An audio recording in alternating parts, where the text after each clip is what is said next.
menurut saya. Uh, Ekspansinya itu akan lebih kepada jumlah produk. Ya, jadi ada segmen-segmen tertentu memang di satu negara lebih mempunyai kesempatan lebih banyak. Ya, jadi kita akan coba lakukan itu. Misalnya contoh di Filipina ya, kita sekitar 2 bulan lalu kita baru saja menyelesaikan pembentukan JV dengan Ecosential Philippines ya, partner lokal di sana. Dan melakukan JV dengan mereka. Jadi kita harapkan dengan JV itu kita bisa merambah market baru ya untuk produk-produk yang lebih lain lagi lebih banyak seperti itu. Jadi kita lebih arahkan ke sana karena memang kalau dari sisi negara cukup banyak lah, udah cukup banyak ya. Karena fokusnya akan lebih penambahan produk dan sales yang lebih tinggi seperti itu. Baik Pak, jadi untuk sebenarnya kalau kita lihat ini Kalbev ini sudah ekspor di berbagai negara ya, dan sudah banyak ya Pak ya, di Middle East, kemudian juga di ASEAN. Nah, untuk fokusnya sendiri itu untuk lebih ke meningkatkan pangsa pasarnya ya Pak ya, misalnya tadi di Filipina ya, dengan membentuk joint venture, dan kemudian itu strateginya ya, dari pertanyaan dari Kak Telinor Secret. Nah, Kak Telinor Secret ini bertanya lagi nih Pak, terkait dengan penguatan dolar AS akan mempengaruhi sisi impor bahan baku Kalbev nih Pak. Tadi kan Pak Lu kita sudah jelasin kan terkait dengan Kalbev ini memang sebagian besar bahan baku itu masih impor. Nah, untuk penguatan dolar AS ini otomatis kan kita punya nilai tukar rupiah kan terdepresiasi nih Pak. Itu akan berpengaruh nggak sih Pak? Sebenarnya tadi Pak Lu kita udah jelasin, mungkin Pak Lu kita bisa jelaskan lagi nih kepada Mbak ini terkait dengan dampak dari terdepresiasinya nilai tukar rupiah kita nih, pastinya cost impornya juga akan lebih tinggi. Mungkin bisa dijelasin Pak kita. Mungkin memang secara tidak langsung sebenarnya kita bisa menunda ya.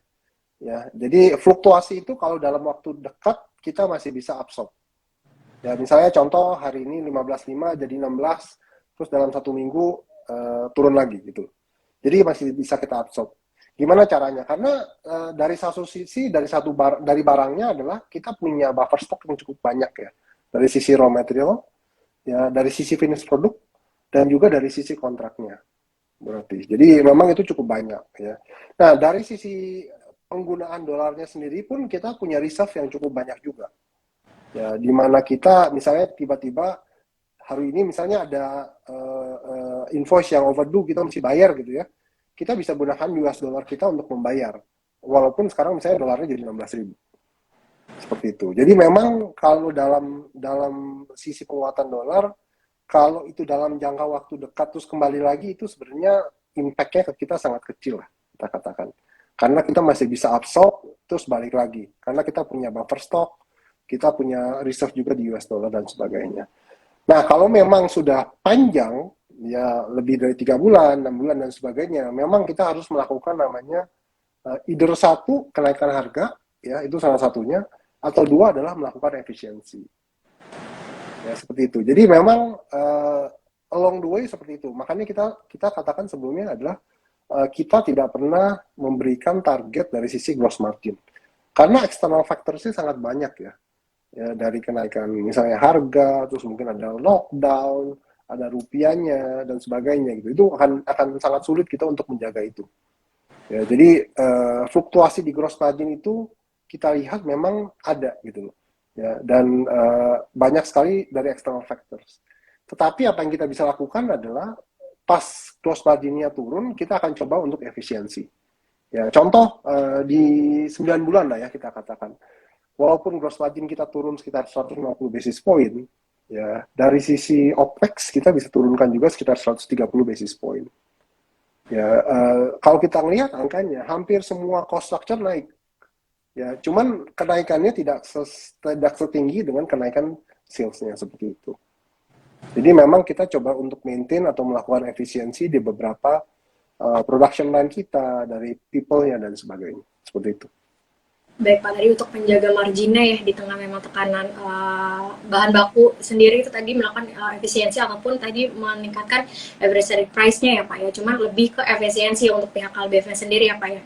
Dan tadi juga untuk ASP-nya juga dinaikkan sebenarnya untuk per kuartalnya ya 3-5%. Jadi mungkin kalau kita bisa koreksi nih kalau misalnya saya salah ya terkait dengan kenaikan ASP-nya di 3-5% untuk di kuartalan di setiap kuartalnya, dan untuk menjaga profit marginnya sendiri, tadi gross profit margin salah satunya dengan melakukan efisiensi dari KLBF ya Pak ya.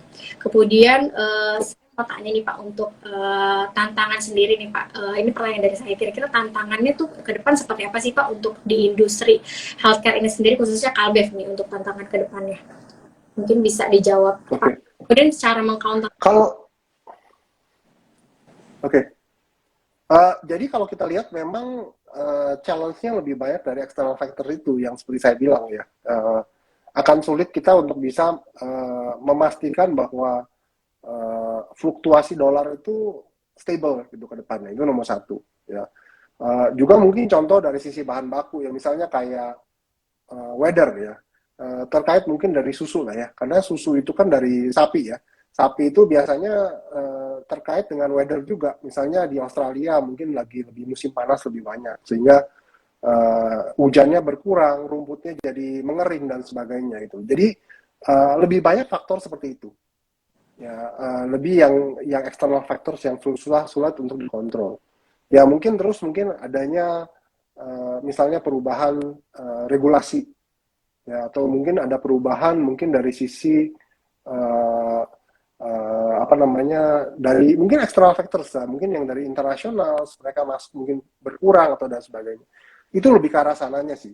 Ya, kalau dari sisi internal memang kita mempunyai tim yang cukup banyak ya, dari masing-masing segmen, masing-masing divisi itu kita punya even target yang lebih tinggi. Ya, jadi misalnya contoh satu brand itu kita punya tim yang ngeliatin gimana tubuhnya, kompetitornya gimana, dan memastikan bahwa brand tersebut atau produk tersebut masih bisa tumbuh ke depannya seperti itu.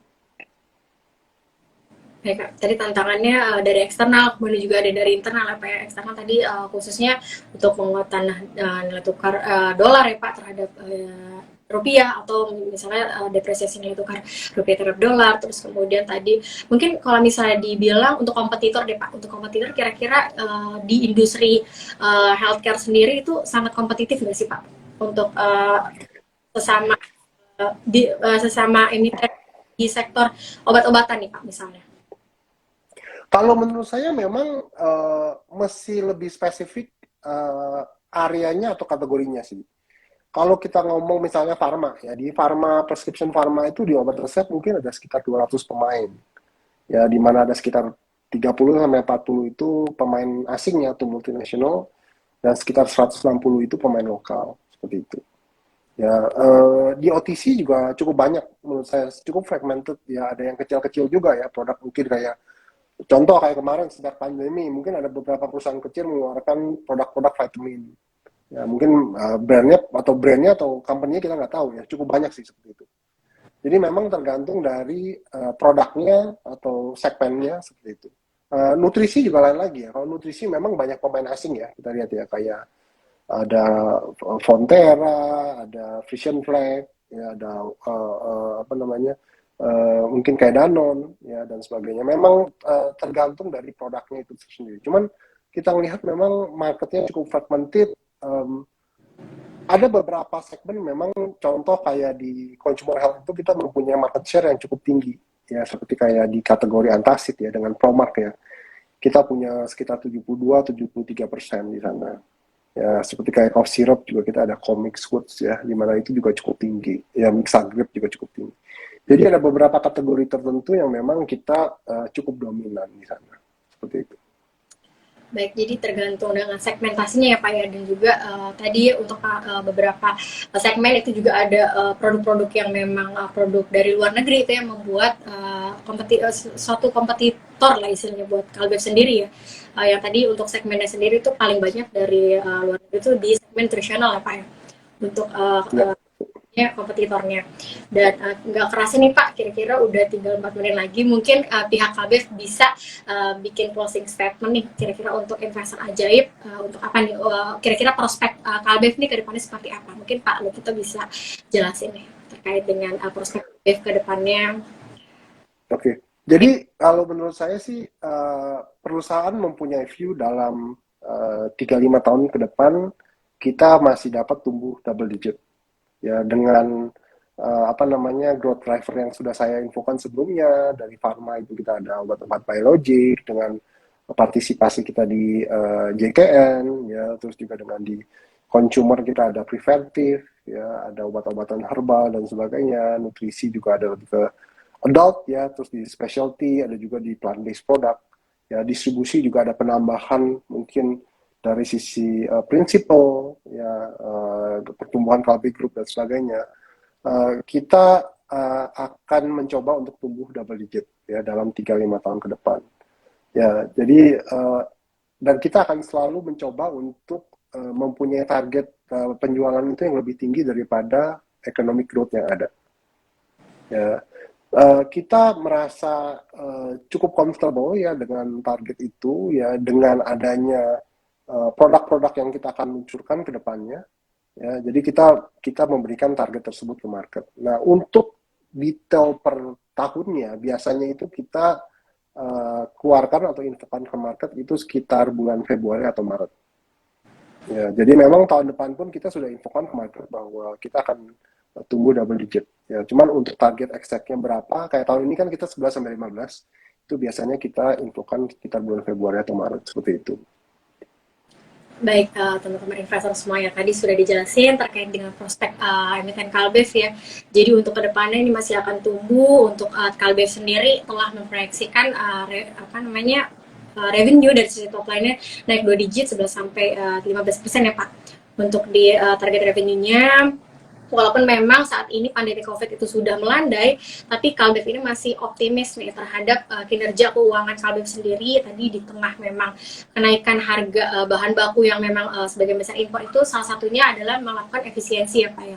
Melakukan efisiensi untuk menjaga margin laba dari Kalbev ya teman-teman semuanya. Jadi kalau kita lihat untuk industri kesehatan ini sebenarnya masih prospektif ya untuk kedepannya. Apalagi Kalbev ini sendiri juga melakukan berbagai inovasi ya dari beberapa produk-produk yang memang dimiliki oleh Kalbev ya, dan mungkin teman-teman semuanya juga sudah familiar terhadap produk-produk Kalbev ya, karena memang teman-teman mungkin semuanya juga pakai nih produk-produk Kalbev ini karena memang top of mind ya kalau misalnya kita bilang ya.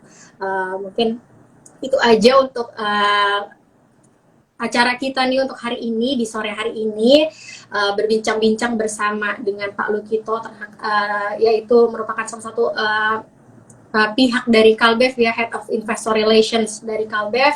Dan tadi juga udah diceritakan terkait dengan emiten Kalbev sendiri ya, masih mencatatkan kinerja positif di tengah memang beberapa emiten di sektor kesehatan lainnya itu malah di 9 bulan kinerja 9 bulan tahun 2022 ini mencatatkan kinerja yang menurun. Tapi kalau kita lihat Kalbev, dia dari top line dan juga bottom line-nya itu masih tumbuh ya di kinerja 9 bulan. Tadi juga sudah dijelaskan terkait dengan kiat-kiatnya seperti apa, strategi-strategi seperti apa ya yang membuat Kalbev ini masih tumbuh di tahun 2022 ini untuk pendapatannya. Dan dari top line, dari segi bottom line-nya juga tadi udah dijelasin ya terkait dengan pertumbuhannya. Dan untuk dividen sendiri tadi juga sudah dijelaskan sekitar 45-50% untuk dividen payout ratio-nya, memang itu adalah target dari pihak Kalbev itu sendiri. Nah, kira-kira itu aja teman-teman investor ajaib untuk di hari ini, bincang-bincang kita bersama dengan Pak Lukito ya, Head of Investor Relations dari PT Kalbe Pharma Tbk.